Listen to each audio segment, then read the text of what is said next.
ये कहानी शुरू होती है एक पुराने समय से, जब घने जंगलों के बीच एक छोटा सा गांव बसा हुआ था। गांव का नाम था नवगढ़। चारों तरफ हरे भरे पेड़, कल कल बहती नदी और खेतों में मेहनत करते किसान। देखने में गांव बेहद शांत और सुखी लगता था, मगर उसके ऊपर एक खौफनाक साया मंडराता रहता था, जंगल का शेर। वो शेर बहुत बड़ा और ताकतवर था। उसकी दहाड़ इतनी भयानक थी कि सुनकर ही औरतें बच्चे कांप जाते थे। गांव वाले कहते थे, ये शेर इंसानों का मांस चख चुका है, अब इसका लालच कभी खत्म नहीं होगा। हर दूसरे तीसरे दिन कोई न कोई चरवाहा, लकड़हारा या खेत में काम करने वाला आदमी जंगल से गायब हो जाता। लोग मान चुके थे कि ये शेर उनकी मौत का देवता है। गांव में एक डर का माहौल था। सूरज ढलते ही सब अपने घरों के दरवाजे बंद कर लेते। कोई जंगल की तरफ न जाता, और अगर जाना भी पड़ता तो हमेशा झुंड में जाते। उसी गांव में एक लकड़हारा आदर्श रहता था। वह दुबला पतला, साधारण कपड़े पहने, हाथ में कुल्हाड़ी लिए वो रोज जंगल में लकड़ी काटने जाता। लेकिन आदर्श बाकी गांव वालों से अलग था। वो शेर से डरता तो था, मगर उसका मानना था कि डर से अगर इंसान काम ही छोड़ दे तो जिंदगी कैसे चलेगी। उसकी पत्नी कई बार कहती, आदर्श, पागल हो गए हो क्या? सब लोग जंगल छोड़ चुके हैं और तुम रोज वहां चले जाते हो। अगर शेर ने देख लिया तो। यह सुनकर आदर्श मुस्कुरा देता और कहता, शेर ताकतवर तो है, लेकिन अक्ल नहीं लगा पाता, और जो इंसान दिमाग लगाता है उसे कोई जानवर हरा नहीं सकता। धीरे धीरे हालात इतने बिगड़े कि गांव के बुजुर्गों ने पंचायत बुलाई। सब लोग इकट्ठा हुए और बोले, अगर ऐसा ही चलता रहा तो पूरा गांव खाली हो जाएगा। हमें कोई रास्ता निकालना होगा। किसी ने सुझाव दिया, हम सब मिलकर शेर को मार डालते हैं। लेकिन तुरंत कोई बोला, क्या तुमने कभी उसकी शक्ल देखी है? वो अकेले ही 10 लोगों पर भारी पड़ता है। कुछ लोग बोले, चलो गांव छोड़कर कहीं और चलें। मगर बुजुर्गों ने कहा, ये जमीन हमारे पूर्वजों की है, इसे छोड़कर कहां जाएंगे? बहुत बहस हुई, मगर कोई नतीजा नहीं निकला। गांव का माहौल और डरावना हो गया। पंचायत खत्म होने के बाद आदर्श घर लौटते समय सोचने लगा, क्या सचमुच शेर से डरकर भाग जाना ही समाधान है? अगर मैं अपने दिमाग से काम लूं तो क्या इस शेर को हरा नहीं सकता? वो रात भर जागता रहा और एक योजना बनाने लगा। उसे पता था कि ताकत से शेर को हराना असंभव है, लेकिन उसकी मूर्खता ही उसकी सबसे बड़ी कमजोरी है। अगले दिन आदर्श हमेशा की तरह कुल्हाड़ी लेकर जंगल में गया। वो जानता था कि आज उसका सामना शेर से हो सकता है। जैसे ही वो लकड़ी काट रहा था, अचानक झाड़ियों में खड़खड़ाहट हुई। पत्तों के बीच से सुनहरी आंखें चमकी और फिर गड़गड़ाती आवाज के साथ शेर निकला। शेर दहाड़ा और बोला, ओ लकड़हारे, ये जंगल मेरा है। यहाँ की लकड़ी, यहाँ का शिकार सब मेरा है। तूने हिम्मत कैसे की मेरे इलाके में कदम रखने की? आदर्श का दिल जोर जोर से धड़क रहा था, मगर उसके चेहरे पर डर नहीं था। उसने गहरी सांस ली और बोला, महाराज, आप सही कह रहे हैं, ये जंगल आपका है। मैं तो बस एक गरीब आदमी हूँ, रोजगार के लिए यहाँ आता हूँ। लेकिन अगर आप चाहें तो मैं आपके लिए काम कर सकता हूँ। शेर चौंका और पूछा, काम? कैसा काम? आदर्श ने कहा, मैं रोज रोज शिकार पकड़कर आपको दे सकता हूँ। आपको खुद मेहनत करने की जरूरत नहीं होगी, बस आप मुझे छोड़ दें। शेर ने सोचा, ये इंसान डरपोक नहीं लगता, मगर अगर ये सच में मेरे लिए शिकार लाए तो मुझे मेहनत नहीं करनी पड़ेगी। उसने आंखें तरेरी और कहा, ठीक है लकड़हारे, अगर तूने रोज मुझे शिकार लाकर दिया तो मैं तुझे छोड़ दूंगा। लेकिन अगर एक दिन भी खाली हाथ आया तो तेरा मांस मेरा खाना होगा।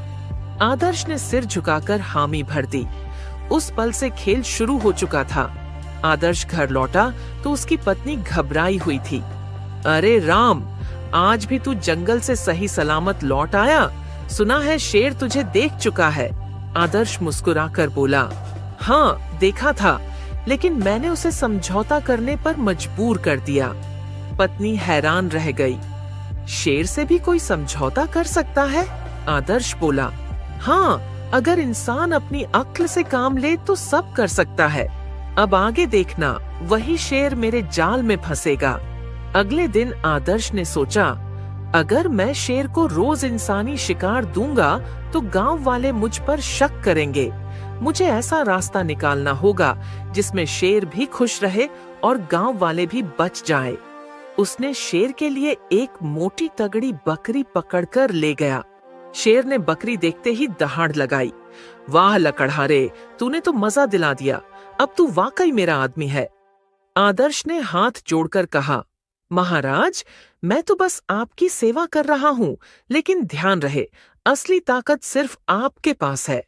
शेर गर्व से हंसा, सही कहा, जंगल का राजा मैं हूँ।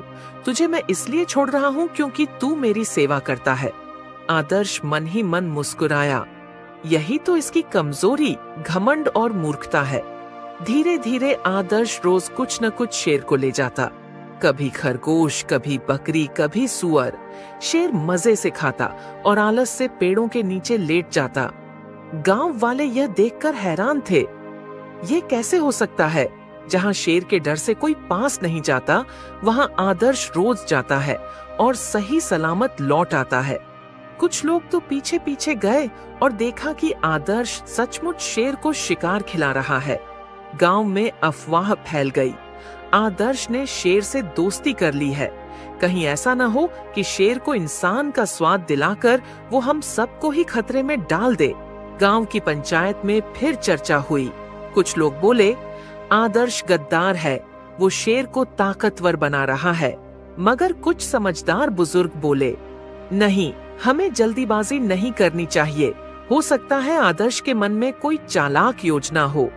एक शाम शेर आलस से डकार लेते हुए बोला, लकड़हारे, अब मैं इन छोटे मोटे जानवरों से ऊब गया हूँ। मुझे कुछ बड़ा चाहिए, कोई इंसान। आदर्श का दिल धक से रह गया, मगर उसने चेहरे पर डर नहीं आने दिया। वो बोला, महाराज, इंसान का मांस तो सबसे स्वादिष्ट होता है, लेकिन उसे लाना आसान नहीं। अगर आपने वादा किया कि मुझे नुकसान नहीं पहुंचाओगे, तो मैं इंसान का शिकार भी दिला सकता हूँ। शेर की आंखें चमक उठीं। सचमुच? अच्छा, तो फिर जल्दी से इंसान का इंतजाम कर। आदर्श ने मन ही मन सोचा, अब वक्त आ गया है इस मूर्ख शेर को फंसाने का। अगले दिन आदर्श गांव में आया और सबको इकट्ठा किया। उसने कहा, गांव वालों, शेर इंसानी मांस की मांग कर रहा है, लेकिन डरने की बात नहीं है। मैंने उसे समझा दिया है कि हमारे गांव का सबसे ताकतवर आदमी मैं हूँ। अगर उसने मुझे हरा लिया तो वो मुझे खा सकता है, और अगर मैं जीत गया तो शेर को गांव छोड़ना होगा। गांव वाले स्तब्ध रह गए। तू पागल हो गया है आदर्श? अकेला शेर से भिड़ेगा? आदर्श मुस्कुराया और बोला, चिंता मत करो, मैं बल से नहीं, दिमाग से लड़ूंगा, और यही उसकी हार होगी। शाम को आदर्श शेर के पास गया। महाराज, मैंने गांव वालों से बात की है। सब मानते हैं कि इंसानों में सबसे ताकतवर मैं हूँ। अगर आपको सचमुच इंसानी ताकत का स्वाद चखना है तो मुझे ही खाइए, लेकिन उससे पहले आपको मेरी ताकत का इम्तिहान लेना होगा। शेर हैरान रह गया। तू खुद को मेरा शिकार बना रहा है, और इम्तिहान कैसा? आदर्श ने रहस्यमय अंदाज में कहा, जंगल के बीच एक खाई है, वहां मैंने अपने सबसे बड़े दुश्मन को कैद करके रखा है। वो मेरे जैसा ही ताकतवर है। अगर आप उसे हरा दो, तभी आपको हक है मुझे खाने का। शेर की आंखों में लालच चमक उठा और वह बोला, ठीक है लकड़हारे, कल सुबह मुझे उस खाई तक ले चल, मैं तेरे दुश्मन को चीर फाड़ कर रख दूंगा। आदर्श मुस्कुराया और मन ही मन कहा, बस यही तो चाहता था मैं। सुबह का समय था। जंगल की हवा में अजीब सी ठंडक और सन्नाटा था। पक्षियों की चहचहाहट भी जैसे दब सी गई थी, मानो उन्हें भी पता हो कि आज जंगल में कुछ बड़ा होने वाला है। आदर्श अपनी कुल्हाड़ी कंधे पर लटकाए शेर के पास पहुंचा। शेर अधीर होकर इधर उधर टहल रहा था। उसने दहाड़ कर कहा, लकड़हारे, जल्दी चलो, मुझे उस ताकतवर दुश्मन से मिलवाओ। आदर्श ने सिर झुकाकर कहा, आइए महाराज, मैं आपको वहां तक ले चलता हूँ, लेकिन ध्यान रहे ये लड़ाई आसान नहीं होगी। दोनों धीरे धीरे जंगल के अंदर गहराई तक बढ़े। पेड़ों की ऊंचाई बढ़ती जा रही थी, धूप धीरे धीरे कम होती जा रही थी। जैसे जैसे वो खाई के पास पहुंचे, हवा ठंडी और डरावनी हो गई।